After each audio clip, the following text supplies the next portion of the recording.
It all started long before that night, really. I'd always been a night owl, but working third shifts at Walmart in Madison, Wisconsin, while juggling community college was another level entirely. My life felt like a constant balancing act. Tuition, rent, groceries, gas, and every little unexpected expense that popped up like weeds. After my parents' divorce, I'd moved in with my older brother, Ryan. He had a steady job and a stable apartment, but I had to pull my weight.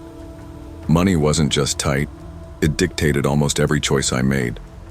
That's why I kept saying yes whenever Carla, the night manager, called me in for extra shifts. Even when my body begged for sleep, I went.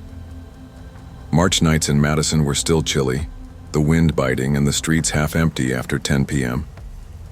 I remember walking into the Walmart on East Washington Avenue that night, dragging myself past automatic doors that squeaked just a little too loud.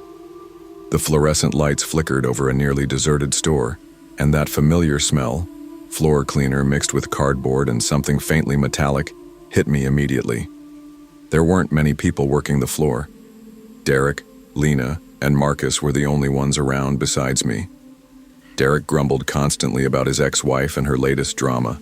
Lena tried to juggle her shifts with caring for her kids. And Marcus, my closest friend, spent the nights dreaming out loud about music he probably wouldn't have time to make. We joked a little about how Walmart never sleeps, but behind the laughter we all felt it, the quiet unease of night shifts. By 12:30 a.m., I was shelving home appliances in aisle 17, my head nodding off slightly despite the caffeine coursing through me. That's when I first heard it, a soft whisper, almost like someone was talking right behind the shelves. I froze for a second, then assumed it was Derek on his phone hiding somewhere I couldn't see. When I looked, though, no one was there. I told myself it was my imagination, fatigue twisting the mundane into something sinister. But then I heard it again. This time I swore it was my name. Chris. Just a faint murmur like someone had leaned in too close. My pulse picked up and I scanned the empty aisle. Nothing. The store felt suddenly larger, emptier, and every shadow stretched a little longer. "Hey man, you good?" Marcus's voice snapped me out of it. He'd joined me to unload a pallet of bottled water. "Yeah, I think I just heard someone," I admitted. Marcus frowned. "Trust me, you don't want to hear things in this store at night. Too many weirdos hang around after hours." He had a point. A few weeks earlier, a drunk guy had hidden in the garden section after closing, and another time a teenager had locked himself in the family restroom for hours. Night shifts tea came with baggage, and it seemed like every night added another story. We went outside for a smoke break around 2:15 a.m., and the parking lot was nearly empty. That's when I noticed it, a silver sedan parked far off under a broken light, engine off, a figure inside. Neither of us recognized the car or the person. Marcus shrugged it off, but I felt that same tickle of unease that had been gnawing at me all night. By the time we returned inside, Lena looked pale. "Someone's been in the women's restroom," she whispered. I heard the hand dryer going, but nobody came out. Derek checked, but the restroom was empty. Later, I'd find wet shoe prints in the toy aisle, leading out of the restroom and stopping inches from me. They weren't ours. My stomach dropped, and Marcus's eyes widened when he saw them. The rest of the night dragged on slowly, each tick of the clock loud in my ears. Every corner, every shadow, every aisle felt like it was hiding something just out of reach. I kept glancing behind me, half expecting the whispers to return. When dawn finally crept through the sliding glass doors, bringing the first customers, Derek's phone buzzed in his hand. "You guys, you need to see this," he said, voice tight. The footage showed a tall, hooded man at the end of aisle 17 around 3:48 a.m., watching me stock shelves. His posture was casual but deliberate, like he'd rehearsed the way he lingered. And when Marcus walked into the frame, the man simply vanished. No doors, no exits, no trace. Just gone. My chest tightened as I watched the clip on Derek's phone. A cold weight settled in my stomach. We weren't imagining things. Something had been in the store with us, moving silently, observing. The unease I'd felt all night was real, anchored in evidence. Later, I couldn't stop replaying the night in my mind. Every shadow, every whisper, every quiet movement in empty aisles felt amplified now.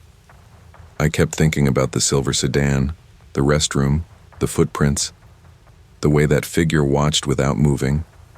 It was almost worse than if he'd attacked. There was intention behind it, planning, patience. The next week, I tried to shake it off, telling myself the guy was probably gone, maybe some random trespasser. But every night when I walked the aisles, my eyes constantly flicked toward corners, shelves, and reflections in polished floors. Every stocking trip, every trip to the back room, carried the same underlying tension. What if he returned? Marcus and I talked about it occasionally, but mostly in whispers, never letting the words fully leave our lips. Derek joked about ghosts, Lena muttered prayers, but I knew better. I had seen it. I had felt it. And that sense of being watched didn't leave even after the sun came up. After that night, Walmart never felt the same. The empty aisles weren't empty anymore, and the flickering fluorescent lights seemed like eyes tracking me.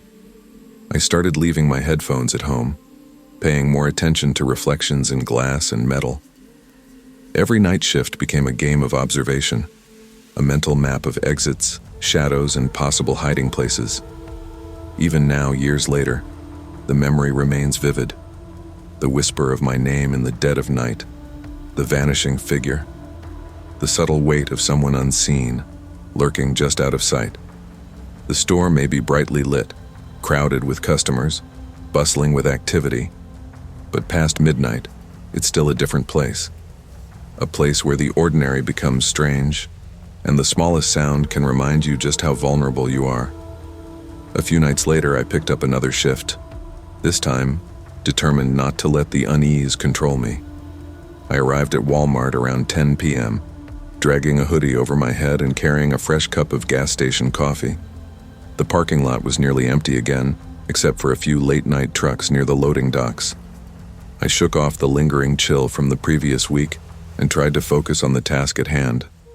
Inside, the store hummed quietly. Derek and Lena were already in their zones, Marcus somewhere down the electronics aisle. I started stocking shelves and toys, trying to keep my mind occupied, telling myself the previous encounter was likely a fluke. Around midnight, I caught it. A faint sound, barely audible, coming from the back of the aisle. I froze mid-step. My head jerked toward the shelves, but the aisle was empty. I leaned down to adjust a box, pretending to be busy, heart hammering in my chest. "Chris." The whisper came again, soft and deliberate. My stomach dropped. I glanced around, but no one was there. Not Derek, not Lena, not Marcus. My pulse surged. Whoever or whatever was out there knew I was alone. Marcus appeared a moment later, carrying a stack of unopened boxes. "You okay?" he asked. "Yeah, just tired," I said, forcing a laugh. But the unease didn't leave me. We finished unloading the boxes in silence, though I kept glancing over my shoulder, convinced I'd see movement out of the corner of my eye.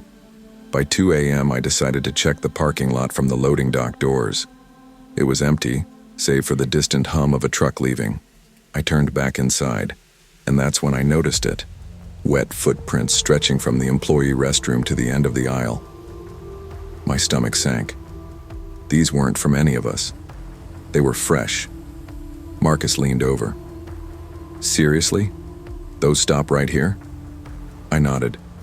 Exactly where I was last week. We followed them cautiously. The prints faded into the polished floor, disappearing entirely near the end of the aisle.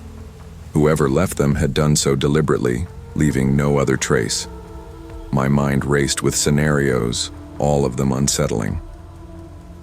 The rest of the night crawled. Every creak of the floor, every hum of the lights, set my nerves on edge. Around 4 a.m., Derek rushed in holding his phone. I already knew what he'd captured before he even spoke. The CCTV footage from just after midnight. Sure enough, there he was. a hooded figure standing silently at the end of the aisle watching me. He never moved, never spoke. And just like before, when Marcus appeared, he vanished without a trace. After that night, sleep was scarce. Even outside work, I found myself looking over my shoulder, replaying the footage, imagining what would have happened if the figure hadn't disappeared. I started locking my apartment doors earlier, checking windows and walking faster to class in the mornings. A subtle paranoia settled over me, impossible to shake. The following week, Carla called me in again. I almost declined, but rent and tuition didn't wait. I arrived at Walmart at 10 p.m., the fluorescent lights buzzing overhead, and a chill crawling along my spine despite the warm March air outside.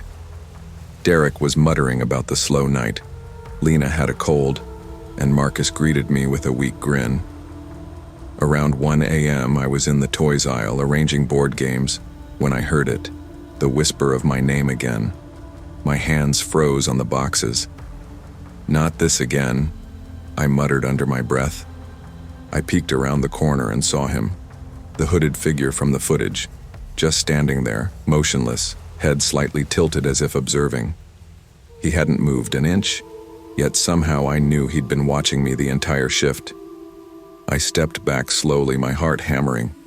"Marcus," I whispered. He joined me instantly, eyes wide. "Dude, there he is." We didn't say much after that. Every movement we made was cautious. Every corner we passed, every shelf we approached, we checked for him. The quiet, patient terror of being watched without provocation made the night almost unbearable. Around 3 a.m., the break room phone rang unexpectedly. Derek answered, and his voice went tight.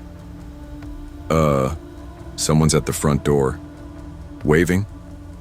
We rushed to the entrance, and there he was. The same hooded man, standing just outside the automatic doors. Not aggressive, not violent, just watching. I could feel the weight of his eyes even behind the glass. Carla called security immediately. Within minutes, the police arrived, but when they opened the doors, he was gone. Vanished. As if he had never existed. That night, I finally understood the lesson behind every instinct I had ignored. It wasn't just about paranoia. It was about awareness. About trusting your gut when something feels wrong, even when nothing concrete has happened yet. The shifts continued, of course. I learned to navigate the store differently, always checking corners, always aware of exits, always alert. Derek, Lena, and Marcus noticed the change, but they didn't fully understand it. There was no footage this time, no obvious signs, just the memory of that night and the faint echo of a name whispered in the dark. By the time I walked into Walmart for my next night shift, the unease had settled into a dull, constant ache. Sleep was a memory I chased but never fully caught, and every creak in my apartment, every shadow along the streets, reminded me of the hooded figure. I told myself I was being cautious, not paranoid. Still, the knots in my stomach never loosened. That night I started in electronics, methodically organizing headphones and small appliances. Marcus and Derek were elsewhere, Lena on a break.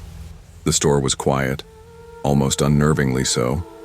My flashlight of awareness swept every corner, every aisle end, every reflection in glass cases. And then I heard it again.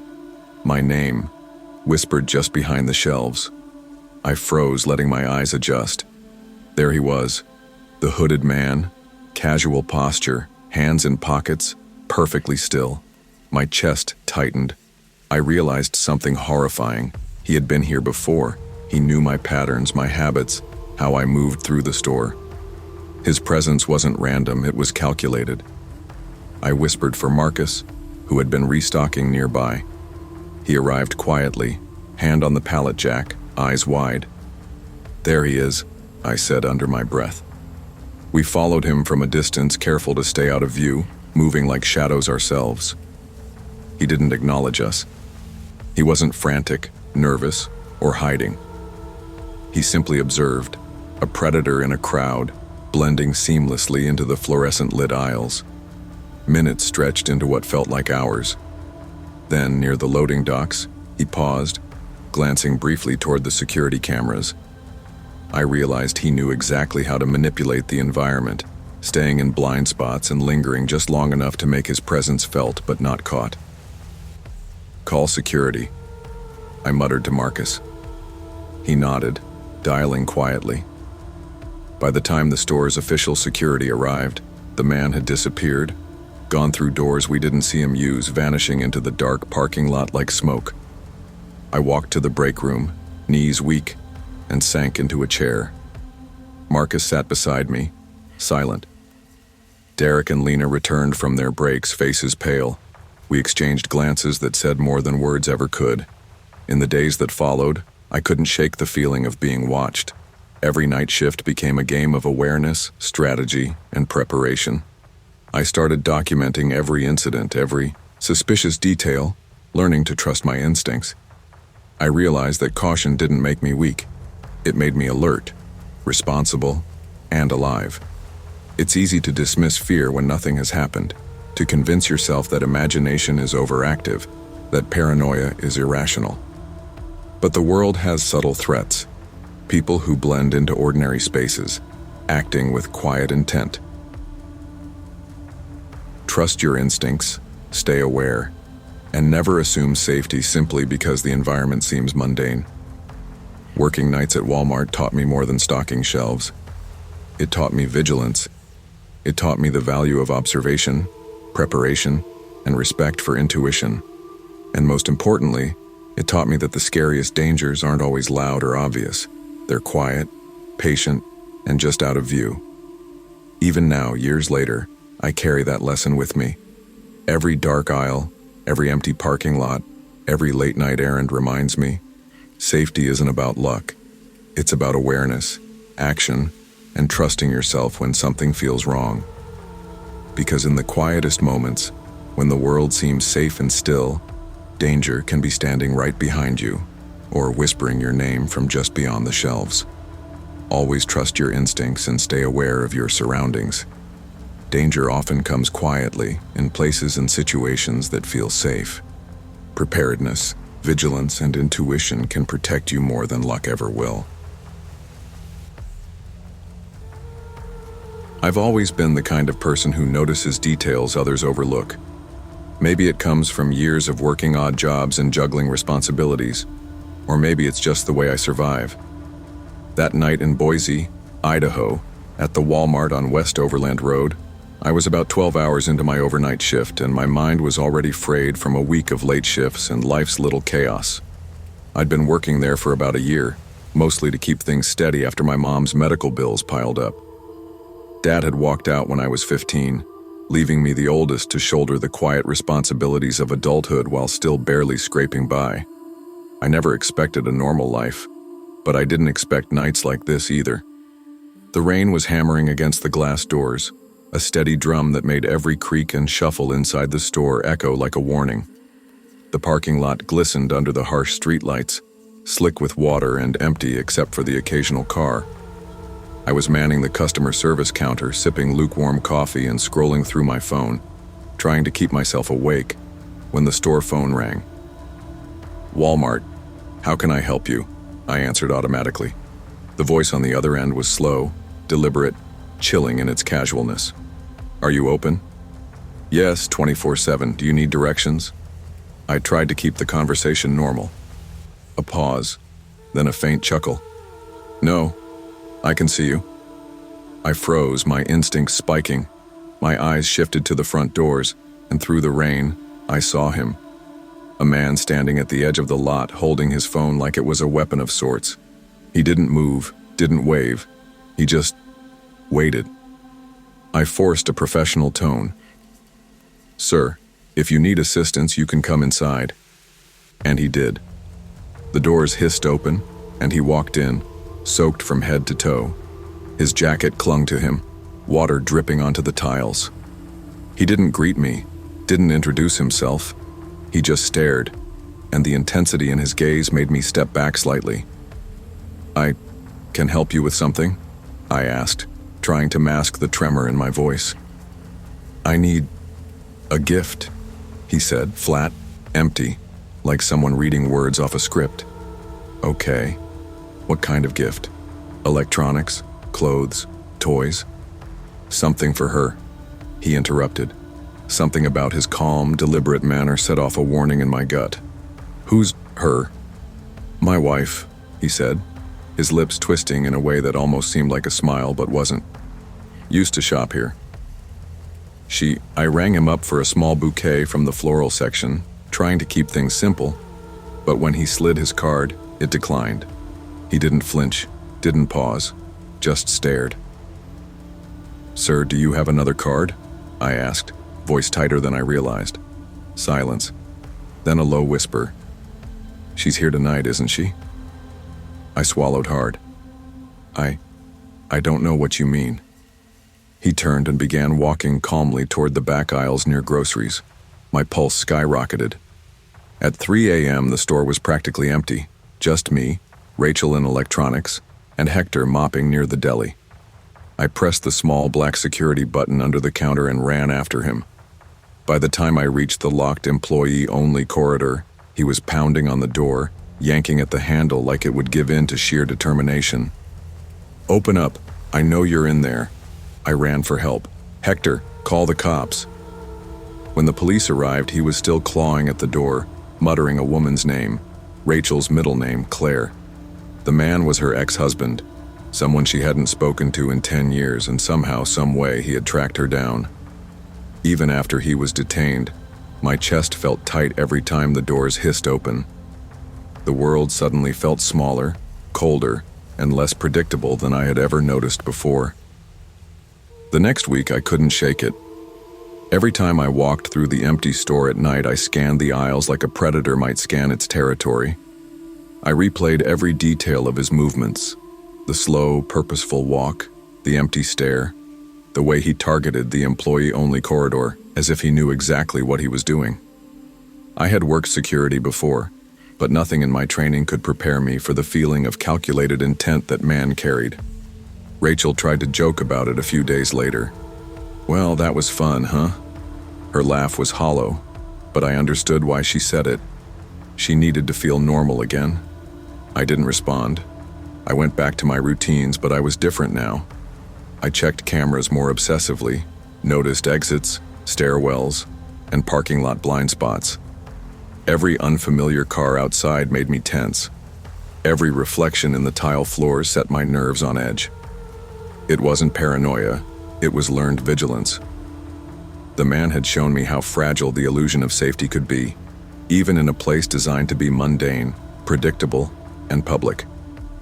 A few nights later, around 1:30 a.m., I spotted someone standing near the far end of the lot. It wasn't him, but I stopped and stared anyway. My heart was pounding, hands tightening around the edge of the counter. My colleagues noticed. "You okay?" Rachel asked. I nodded, forcing a smile, but the truth was the tension didn't leave. Not really. I started keeping logs of incidents. Small things at first. Strange behavior, people loitering near entrances, customers who seemed too curious about the back areas. Management appreciated the reports, but no one truly understood the weight it carried. Every scribbled note reminded me of him. The man who didn't just follow instructions. He followed intentions. The scariest part wasn't what he had done, it was what he almost did. That realization stayed with me. Every time the doors hissed, I expected him to be back, to have learned, to be ready for another attempt. And in that stillness of night, surrounded by fluorescent light and endless aisles, I understood that vigilance wasn't just about noticing, it was about anticipating. It was nearly 2 weeks after the initial incident with Rachel's ex-husband when I started noticing the patterns. Every night during my shift, I watched the parking lot through the security cameras, scanning for shadows, movement, anything out of the ordinary. Most nights, it was quiet. Too quiet. And that in itself felt dangerous. The store had a skeleton crew at night, just a handful of employees, and that made me painfully aware of how exposed we were. One night around 2:45 a.m., I spotted someone lingering near the side entrance by the garden section. At first I thought it was a delivery driver or maybe a regular shopper returning a forgotten item. But something about the way he leaned against the railing, eyes scanning the lot like a predator, set every alarm in my head off at once. I grabbed the walkie-talkie and quietly checked with Hector, who was in produce. Anyone near the garden entrance? You see a pause, then a muffled phone. Yeah, just a guy standing there. I think he's, looking at his. I nodded to myself, though he couldn't see me. Keep an eye, but don't engage. I'm coming. I walked through the store deliberately, casual but alert, pretending to stock shelves as I approached the aisle leading to the side door. By the time I reached the entrance, the man was gone. No car, no trace, just a faint imprint of wet footprints where he had been. My pulse was racing. He was testing, probing, seeing how long it would take me to notice. The following nights, I started noticing more incidents like that. People who didn't look like customers but wandered the aisles in odd ways. Some would strike up conversations with employees, asking strange questions about the layout or pointing out areas hidden from most shoppers. Others would simply loiter near exits, watching. I began to keep detailed logs of each event. Date, time, location, description, behavior. One night, a man approached me at the customer service counter. Mid-40s, unkempt jacket, hands shoved into his pockets. "You work security here?" he asked casually. "Yes," I said, tense. "Can I help you?" He smiled, a practiced, empty smile. "Place is safe." Just checking on things, making sure the eye stared at him, trying to gauge if this was the same pattern I'd been seeing. But before I could react, he wandered down an aisle, not shopping, not interacting with anyone, just moving slowly, observing. I pressed the black security button under the counter, but he was gone by the time backup arrived. It was becoming clear. Someone, or more than one someone, was testing our responses, probing for weakness. Every time the automatic doors hissed, I expected them to be there. Every unremarkable person walking past the registers could be a threat. I started coordinating with management, suggesting increased patrols, better camera coverage, and procedural checks for anyone loitering. It wasn't paranoia anymore. It was preparation.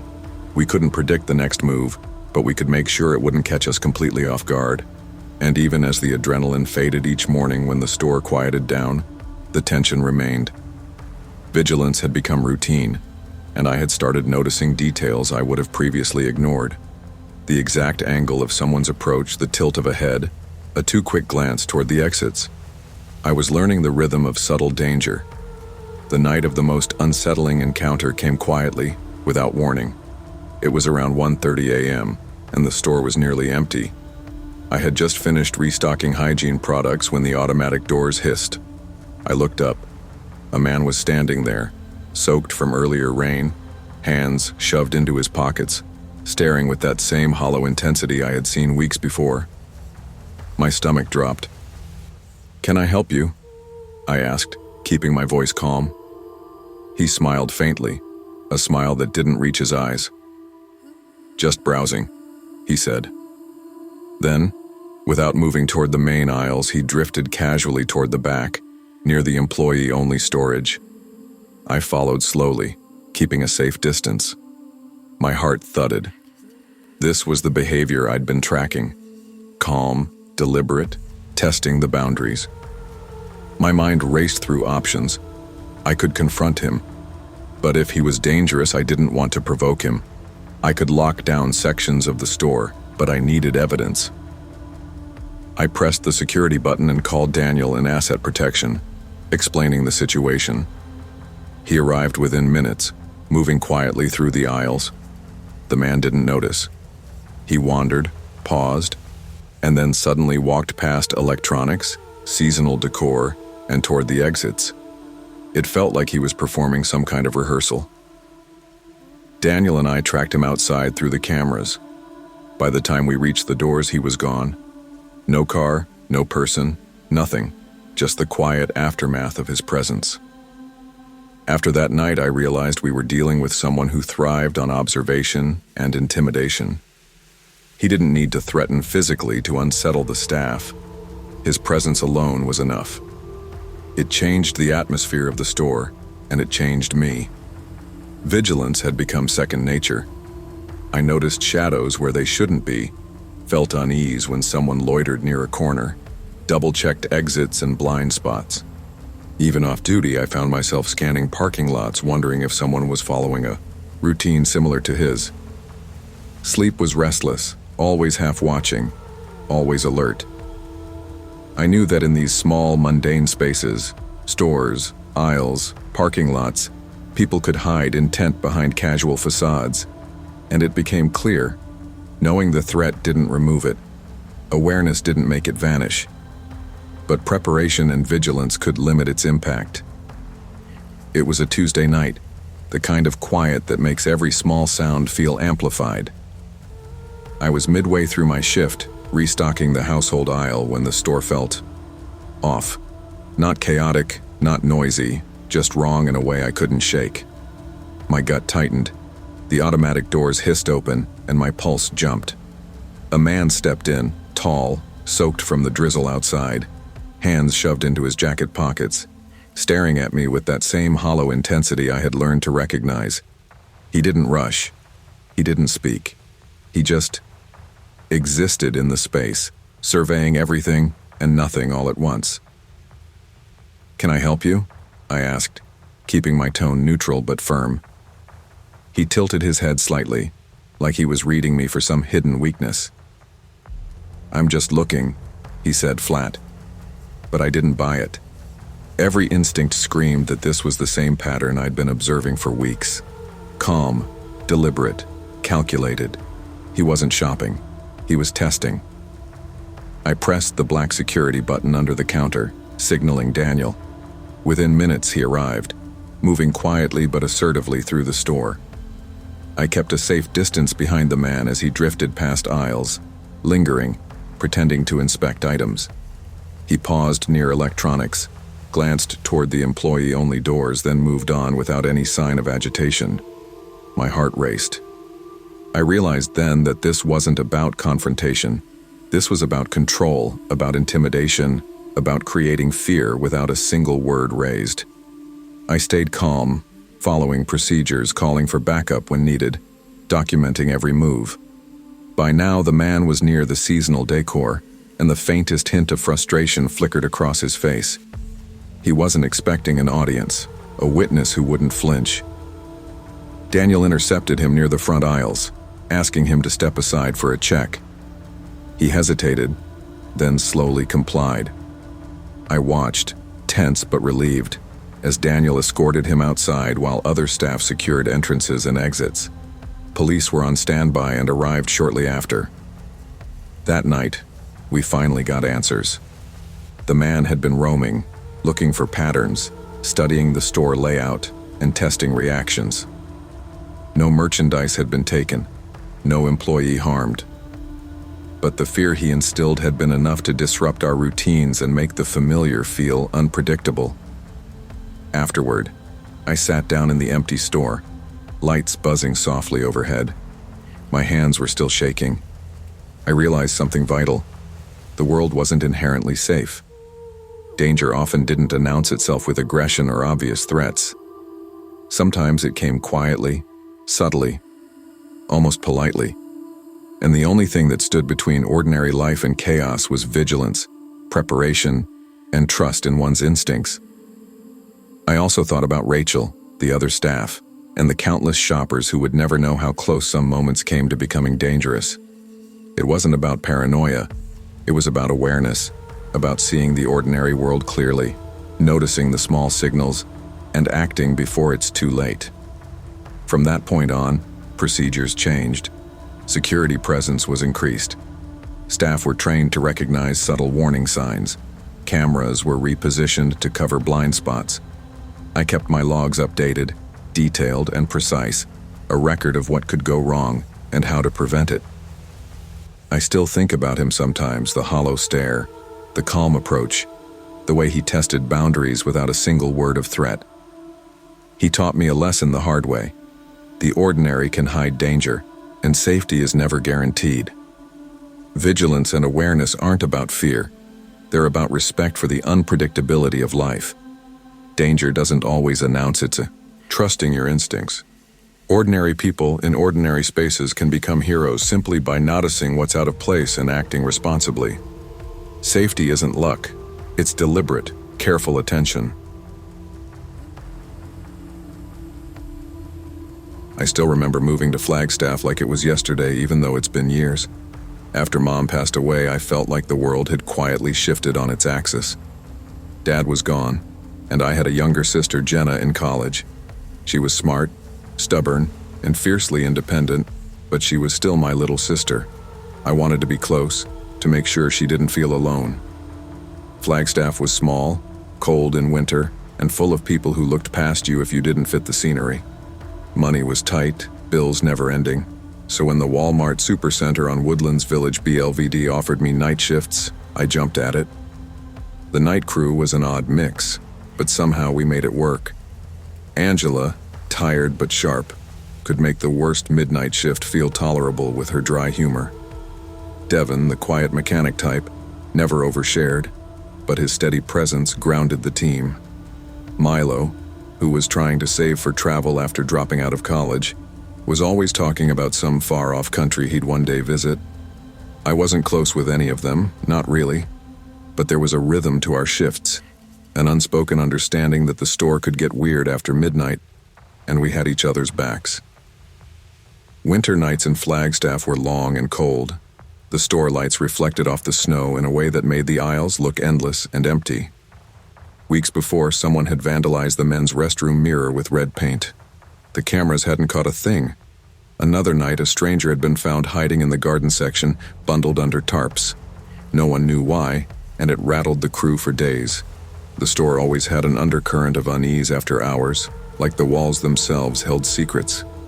That February night, the air inside the store felt heavy. By 10:45 p.m., the last few stragglers had left, and we started our routine. Stocking, checking aisles, sweeping floors. Around 12:30 a.m., Angela asked for help moving a pallet of soda in aisle 19. The aisle was quiet, too quiet. As he pushed the cart, I swore I heard footsteps behind me. The space was empty. I shrugged it off, telling myself it was the echo of the cartwheels against the tiles. Devin leaned against a shelf and muttered, "Stores always sound haunted. Don't let this place get in your head. Big empty." I smiled weakly but didn't answer. The truth was I'd grown accustomed to the small, unsettling things, the shadows, the echoes, the unshakable feeling that someone was watching even when no one was there. The night shift changed the way you saw the world. Everything ordinary could be slightly off, every sound amplified. By 2 a.m., fatigue settled into our bones. Milo suggested grabbing a bite at the diner down the road. I wanted to go home, collapse on my bed, but the thought of sitting in silence made me hesitate. I agreed reluctantly. For a while at least, the warmth and chatter of the diner felt like a shield against the long, empty hours of the store. We clocked out around 2:10 a.m., stepping into the dimly lit parking lot. Snow was piled in corners, crunching under our boots. That's when my gut clenched. A beat-up white pickup truck sat far away, its lights off. Nobody from our crew drove that, and I couldn't shake the unease. "Sketchy," Angela said, her tone low. "Let's just go." We piled into our cars and drove to the diner. The fluorescent lights and smell of frying food made the world feel a little safer, more human. We laughed, trying to shake off the tension, but I couldn't help sneaking glances at the door. That instinctive awareness had become automatic after weeks of late-night shifts. Minutes later, the door swung open. 2 men entered, heavy jackets, hoods pulled low, clothes wet. They didn't order anything. They sat at the counter, their eyes slowly scanning the diner, occasionally settling on us. One locked eyes with Angela, and I felt a chill. "Ignore it," she whispered. "Creeps always find me." She explained that her ex had been stalking her even with a restraining order, and that she never truly felt safe. I tried to nod, but tension coiled tight in my chest. Devin's eyes narrowed. "They're waiting for something," he murmured. The silence between us grew heavier as we finished our food, trying to appear casual, but every instinct screamed danger. When we stood to leave, one of the men made a slow, deliberate gesture across his throat. Panic flared. My fingers fumbled for my phone. Angela froze, whispering, "That's his voice. My ex." My stomach sank. Outside, snow crunched underfoot. The diner lot was nearly empty. The men followed at a distance, their intent unmistakable. Devin guided Angela toward her car while I stayed behind, calling 911. Headlights swept across the lot. Police, and the two men vanished into the dark before they could reach us. Later, the report revealed that Angela's ex had been violent, and somehow, against all odds, he had tracked her to Flagstaff. The night had taught me something I didn't expect. The scariest moments weren't inside the store or in the silent aisles, but in the ordinary spaces outside where danger could wait quietly, patiently, and with terrifying familiarity. The next few nights were tense. Even though nothing had happened inside the store, the image of those two men outside the diner lingered in my mind. Every time I clocked in, I noticed small details I'd never paid attention to before. The way the automatic doors clicked, shadows pooling in corners, or the subtle sounds of carts scraping tiles. The store felt different now, as if it knew what had happened outside and held its breath with me. Angela came in with dark circles under her eyes. "I didn't sleep a wink," she admitted, fidgeting with her name tag. "I keep expecting him to show up. I know he can't, but my gut won't listen." I nodded, understanding the fear that hadn't left her in months. This wasn't paranoia. It was instinct, honed by experience and past trauma. That night I was assigned to the garden and seasonal aisles, a section with wide-open spaces but only a few cameras. As I restocked shelves, the store was empty except for the soft hum of fluorescent lights. Every so often, a distant clang or squeak made me flinch. I kept a hand on my phone, ready to call if anything seemed off. Devin approached with a cart, moving quietly. Shook my head, but my eyes scanned the shadows like a hawk. "You notice anything weird tonight?" he asked. You ever get the feeling someone's watching you even when no one's there?" I asked, half joking. He looked at me deadpan. "Every night. You just get used to it. But some things, you can't ignore." I remembered Angela's story, how her ex had found her despite legal boundaries, despite distance. The thought chilled me. I realized that threat didn't need to speak, didn't need to act aggressively. It just needed to exist. And that was more frightening than any loud confrontation. Around 1:45 a.m., a movement caught my eye near the back exit. A shadow shifted, disappearing behind a shelf. I froze, heart thudding, then realized it was just a stray mannequin. Still, the sense of unease didn't dissipate. That night, we implemented stricter routines, always walking in pairs, double-checking doors, keeping the walkie close, and ensuring no employee walked alone near entrances after midnight. By the end of the shift, the tension hadn't left, but the teamwork helped. Milo joked about ghost hunters in the empty store, and I laughed along, but the unease lingered. I knew deep down that the real danger wasn't loud or obvious. It was quiet, deliberate, lurking in ordinary spaces where you least expected it. A week later, Angela came in late for her shift, looking pale and distracted. "He called me," she whispered as we clocked in. My stomach sank. Not a prank call. Her voice trembled. She showed me her phone. The number was unlisted. The message was simple but chilling. "You can't hide forever." The night crew gathered, tension palpable. Devin adjusted his sleeves. Milo muttered something about security cameras. And I realized our casual routines wouldn't cut it anymore. We needed vigilance, coordination, and a plan.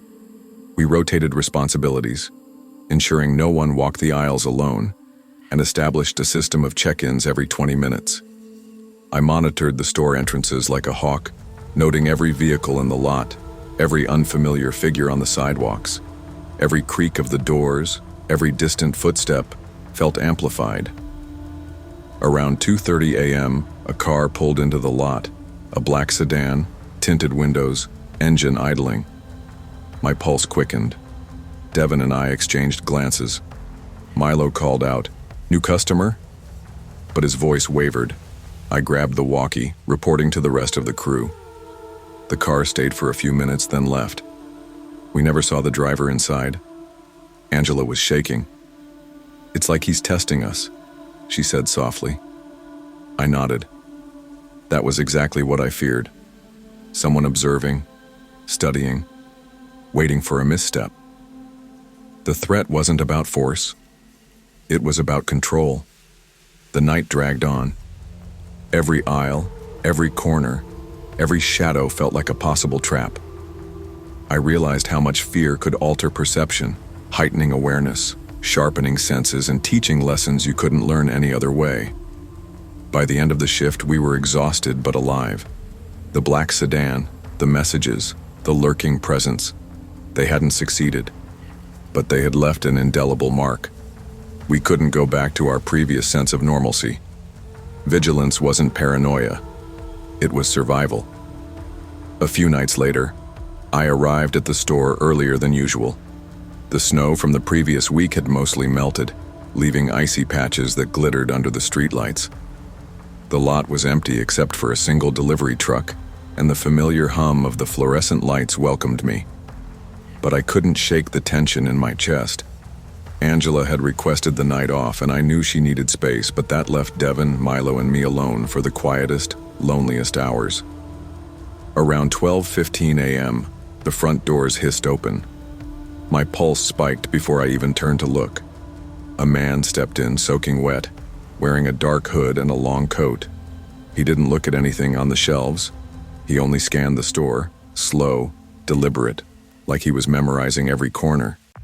My stomach tightened. I instinctively reached for the small black button under the counter that would silently alert police. I called over the walkie to Devin and Milo. "Heads up. We've got a visitor. Don't engage unless necessary." The man wandered near the back aisles, not pretending to shop, his gaze empty yet calculating. I stayed calm, maintaining a professional demeanor, but every muscle in my body was on edge. I remembered Angela's story, the fear, the creeping dread of someone who knows too much about you. Minutes passed, each stretching into eternity. He stopped near the seasonal aisle and slowly removed something from his coat, a folded piece of paper. I realized it was a list of names, some crossed out, some circled. My heart pounded. This wasn't random. He wasn't here for merchandise. He was here for control, for observation. Devin and I slowly approached, keeping our distance. "Sir, can I help you find something?" I asked, voice steady despite the adrenaline. He didn't answer immediately. Then he looked at me, his eyes hollow, and whispered, "I just need to know where she is." The hair on my arm stood on end. The name wasn't hers, but the intent was the same as Angela's ex. Targeted, precise, and terrifying. I hit the silent alarm. Milo, who had circled behind him, blocked the exit aisle. Within minutes, sirens echoed through the empty streets outside, red and blue lights cutting through the darkness. The man bolted toward the back exit. Police officers intercepted him before he could reach the lot. He struggled, but the officers held firm. As they led him away, his gaze lingered on the store, as if marking it for the future. We all exhaled simultaneously, the tension finally breaking. My hands shook, my chest still thudding, but I felt a strange mixture of relief and exhaustion. Angela's absence weighed on my mind, but I knew she was safe for the night, just as we had made ourselves a coordinated shield against the threat. In the aftermath, the store management upgraded the security cameras, instituted stricter nighttime protocols, and made sure every employee had a buddy system. But more than anything, I realized the lessons weren't about cameras or alarms. They were about awareness, caution, and listening to your instincts. Over the following weeks, I noticed subtle changes in everyone's behavior. Devin stayed closer to high-traffic aisles. Milo carried pepper spray in his pocket. And Angela, when she returned, walked with quiet confidence. Fear had reshaped us, but it had also sharpened our senses. We weren't powerless. That night, and all the nights afterward, I carried one lesson with me. Danger often doesn't announce itself loudly. It hides in plain sight, in shadows, in ordinary spaces where you least expect it. Awareness, vigilance, and the courage to act, even in the mundane, can be the difference between safety and harm. The scariest threats aren't the ones that scream. They're the ones that wait quietly, learning your patterns, waiting for a lapse, and exploiting it. And sometimes, surviving them isn't about bravery. It's about being smart, prepared, and aware every single day. Vigilance, awareness, and trusting your instincts are crucial in everyday life. Danger often hides in ordinary places, and the quiet, subtle threats, those who study, stalk, or manipulate, can be the most dangerous. Preparedness, teamwork, and paying attention to the smallest details can prevent harm and keep both yourself and others safe. I was 22 years old, juggling part-time work at Walmart and taking care of my mom and younger brother, Caleb. Life hadn't been easy ever since my dad left when I was 14. Mom had been struggling with her health for years, and I had picked up late shifts at Walmart to keep the bills paid and food on the table. My co-workers often joked that the late shift came with its own characters, and sometimes that wasn't far from the truth. I started that Friday evening tired from a week of work and errands. By the time my shift began at 4 p.m., I was already running on fumes. The store had its usual chaos: carts clattering, toddlers crying, customers arguing over coupons. I liked working because it kept my mind off things. But the late hours in the emptying store always felt heavier than the noise suggested. Earlier that week, Jenna, a co-worker who had worked nights longer than anyone else, warned me. "Aisle 17, she said, lowering her voice to a whisper. "Don't stay there after 10 p.m. People say they've seen a woman just standing there staring at the cameras." I laughed it off at first, thinking it was a joke to scare the new kids, but her tone made me pause. She wasn't joking. She explained how she had caught the reflection in freezer glass, and when she turned to check, no one was there. That story lingered in my mind all week. By 10:45 p.m. that night, I was already drained. A drunk customer had thrown a fit in electronics hours earlier, and the self-checkout had frozen, earning me a lecture from a frustrated shopper. My feet ached, my head throbbed, and all I wanted was to punch out. Instead, the manager asked me to restock cleaning supplies in aisle 17. My stomach sank. The aisle was long, fluorescent-lit, and quiet. Boxes of bleach and detergents lined the shelves like a fortress. As I bent down to stack the first box, I thought I saw movement at the far end. A woman stood perfectly still, her back to me. She wore a gray hoodie, hair tangled and dark. For a moment, I thought she was a shopper, frozen by indecision. I called out politely. I glanced again. She was gone. "Ma'am, let me know if you need help finding anything." No response. When shivering, I tried to focus on my work, but then I caught the reflection in the shiny metal of the shopping cart. The woman, standing silently behind me. My heart jumped into my throat. I spun around. Empty aisle. I shoved the final box onto the shelf, muttering to myself that I must be imagining things. Still, my pulse didn't slow as I pushed the cart out of aisle 17. I glanced toward the registers where Jenna gave me a knowing look. "You saw her, didn't you?" she asked softly. I nodded once, unable to speak. After that night, I couldn't shake the image of the woman. It wasn't the usual fear of empty aisles or shadows. It was something colder, something that felt like she had been waiting for me, watching, calculating. I started noticing little things in the store that had gone unnoticed before. The faint hum in the fluorescent lights, the echoes of carts that didn't belong, the way the aisle corners seemed to stretch longer at night. The following week, I tried to avoid aisle 17 entirely. I volunteered for price checks in other departments, stocked shelves in busy aisles, anything to keep a barrier between myself and that stretch of fluorescent light.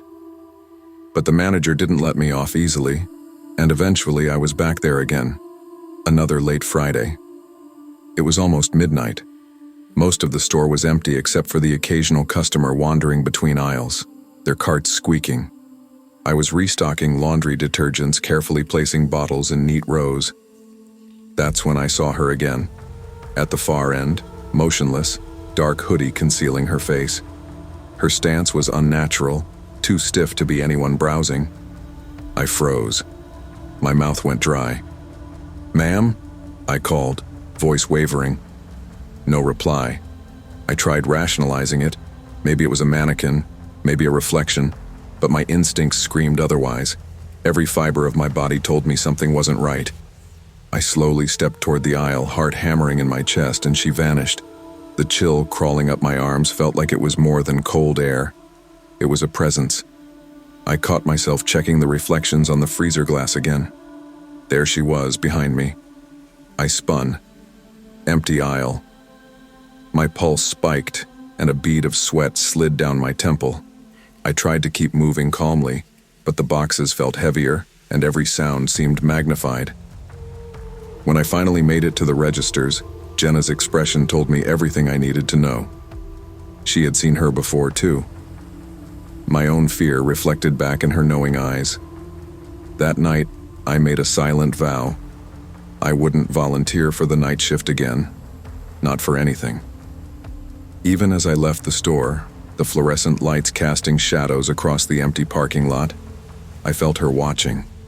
Always at the edge of perception, always just out of reach. A few nights later, I returned to Walmart, reluctantly taking my shift. My mom was resting, Caleb was asleep, and I had no choice but to cover the late hours. The memory of aisle 17 clung to me like a shadow. Every step in the store felt heavier. The fluorescent hum sounded louder, echoing in my chest like a warning drum. By 11 p.m., the store had emptied considerably.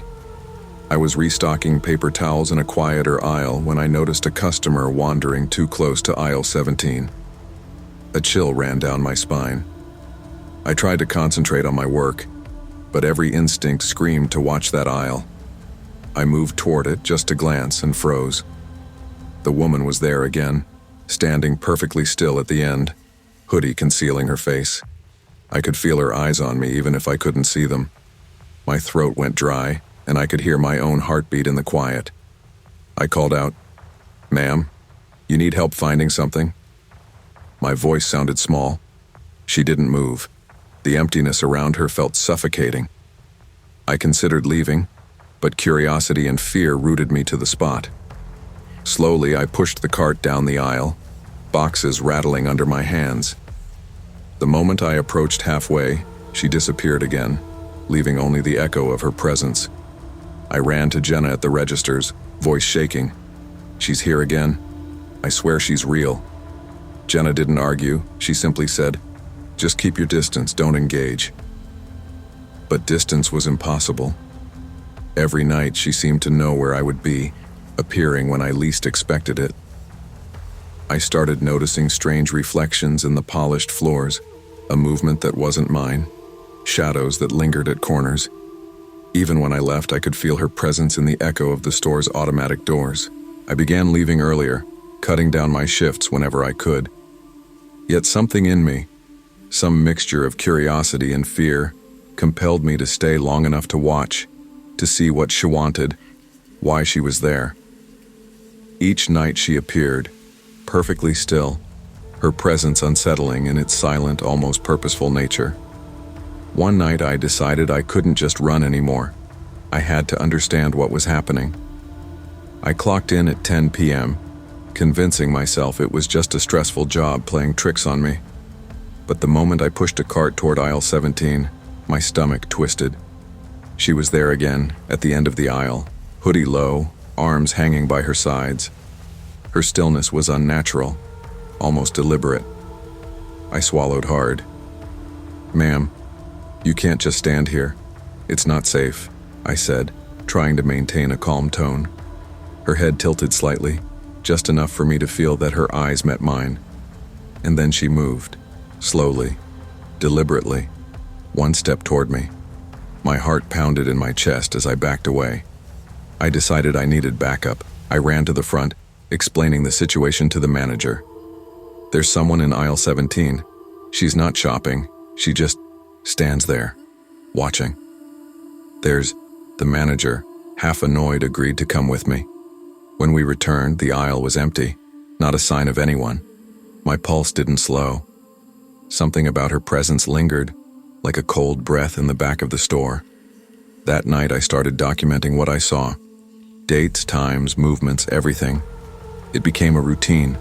She appeared almost every shift after 10 p.m., never engaging, never speaking, just observing. A week later, a new employee asked if I wanted to work nights with her. I flatly refused. I couldn't explain it to anyone who hadn't seen her.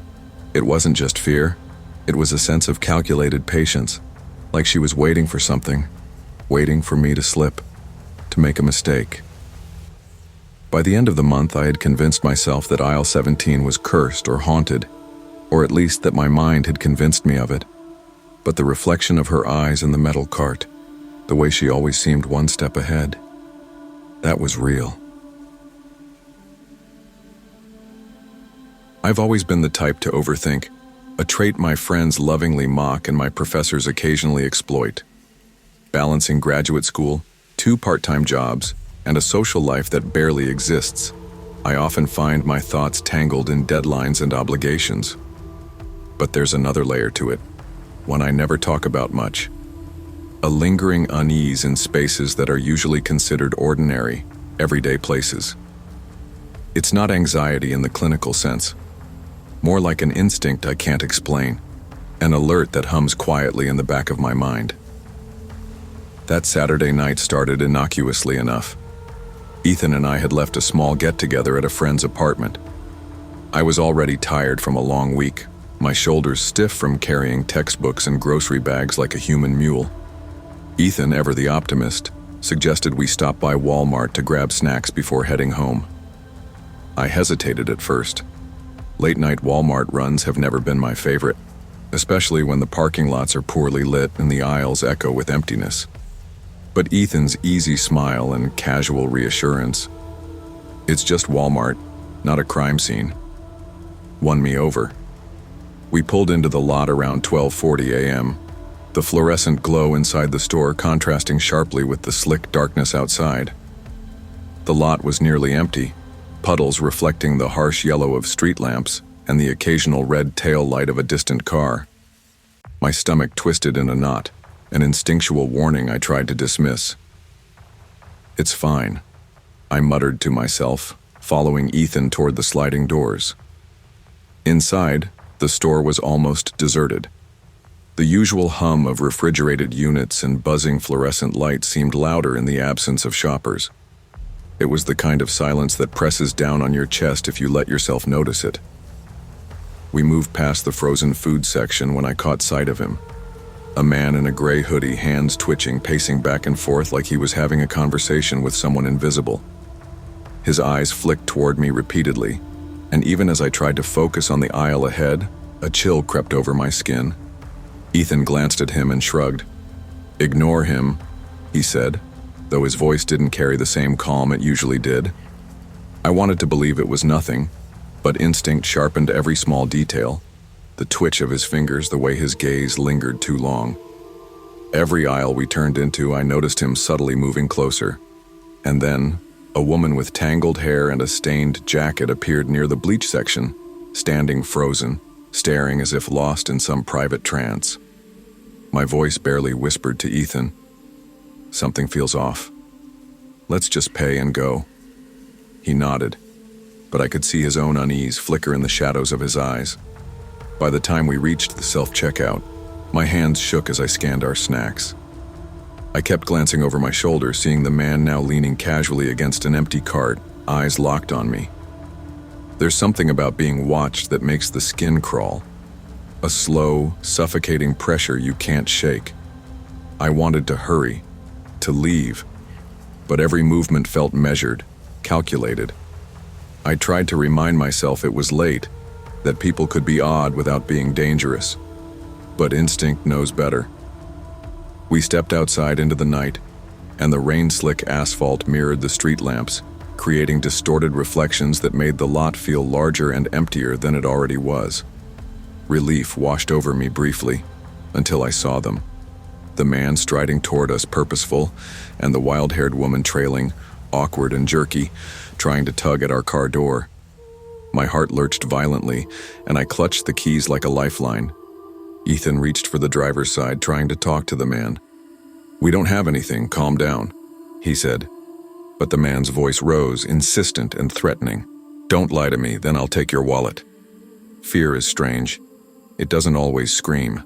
Sometimes it coils quietly in your chest, making your muscles tense and your mind race in seconds. I shoved the car into reverse, tires squealing on wet asphalt, Ethan shouting directions as we maneuvered past the looming figures. Every instinct screamed to go faster, to escape. And yet, I felt a surreal detachment, observing my own body reacting before I fully realized it. We didn't stop until the bright, unyielding lights of the Flint Police Department filled our vision. The sense of safety was immediate, though faint. Our terror hadn't evaporated. It had simply found a temporary sanctuary. Inside, the officer listened with what felt like minimal concern.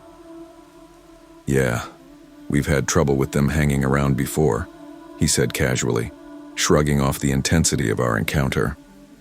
The casual dismissal was more frightening than the men themselves. I realized in that moment that danger doesn't always come with immediacy or resolution. Driving home, my chest still tight, I tried to process the event. We spoke in hushed tones, recounting the precise movements and expressions of the strangers. Ethan's hand found mine, squeezing, and I drew comfort from his presence. But even in the warmth of companionship, I couldn't shake the impression that we had encountered something that could have gone differently in the blink of an eye. And for the first time in a long time, I understood the weight of vigilance, how it presses into your life quietly, reshaping the way you move through the world. Weeks later, I found myself thinking about it constantly. I began noticing patterns in ordinary spaces, scanning aisles before fully trusting the presence of others. A late-night convenience store run felt different.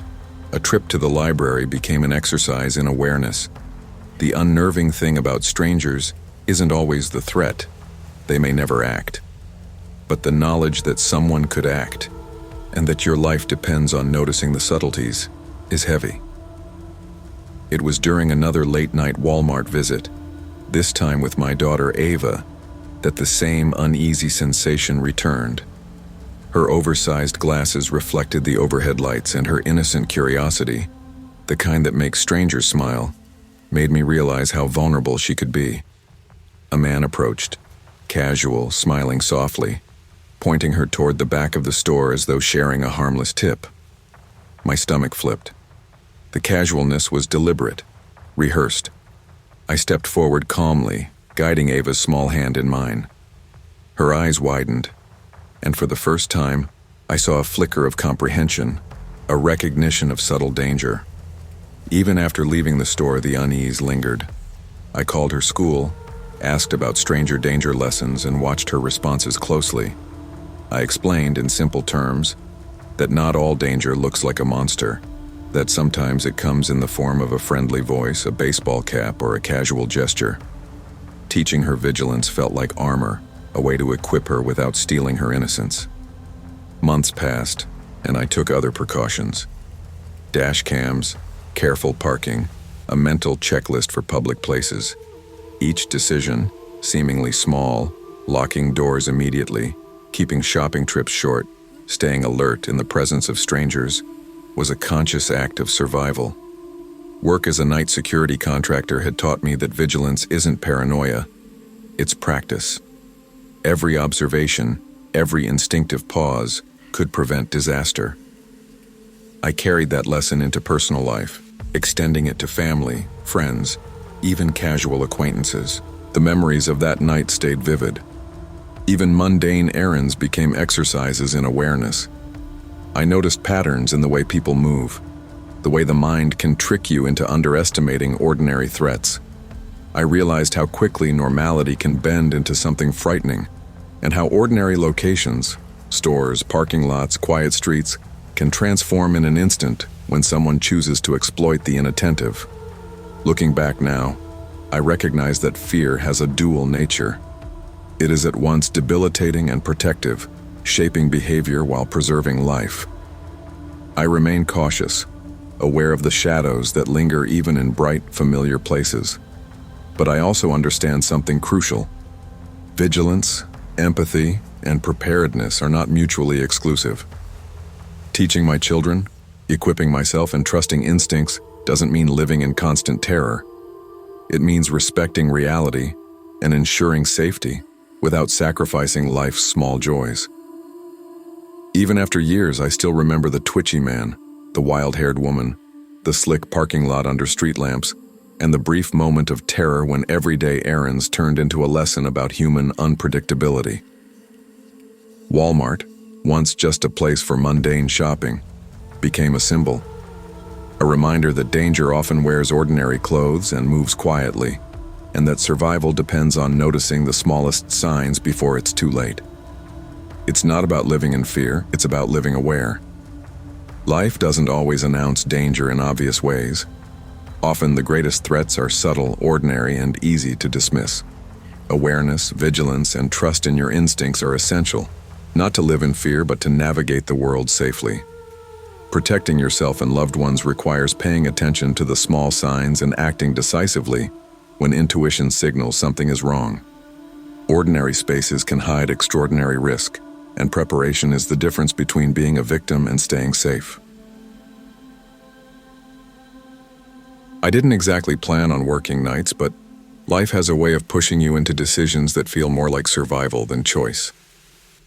My name is Daniel Reeves, 24, dropped out of college halfway through my sophomore year, and carrying student loan debt that never seemed to shrink. Nights at Walmart Neighborhood Market were quiet, almost eerily so, and I picked up extra shifts because the extra money helped cover rent, groceries, and the occasional late-night coffee run. Still, there was a weight that settled over the store after 10 p.m. Empty aisles, the constant fluorescent hum, the distant mechanical beeps of scanners and fridges. It made you feel small, exposed. That Friday started like any other. I clocked in around 11, rolling a cart full of stock down the produce aisle, earbuds in to keep my mind occupied. Outside, the parking lot was quiet except for the occasional passing car. I'd learned to enjoy the solitude in small bursts, the way a quiet store can feel like a world of its own. But that night, the air carried an unfamiliar tension, one that prickled the back of my neck. I chalked it up to stress, to the way the lights always made shadows look bigger than they were. It was about 15 minutes past 11 when the sliding doors opened, snapping me out of my thoughts. A man stepped in wearing a black ski mask and a leather jacket, moving fast, and for a moment I froze. My brain screamed the obvious. He's armed, he's serious, don't do anything stupid. And then he barked the words that made the blood drain from my face. Nobody move, empty the registers. Everything in me went still. Hands shaking, I followed the protocol drilled into me from months of night shift training. Comply, stay calm, keep the customer behind me safe, don't provoke. My fingers fumbled across the cash drawer, sliding bills toward him. I could hear my own heartbeat pounding in my ears, echoing against the sterile tile and fluorescent light. He wasn't satisfied. The words cut sharper this time. The safe. Open it now, I stammered, voice cracking. It's on a timer. I can't, even if I wanted to. He cursed, clearly frustrated, shoving the cash into a backpack, and then he was gone, the doors sliding shut behind him. For a moment, I just stood there, staring, hands frozen above the alarm button under the counter.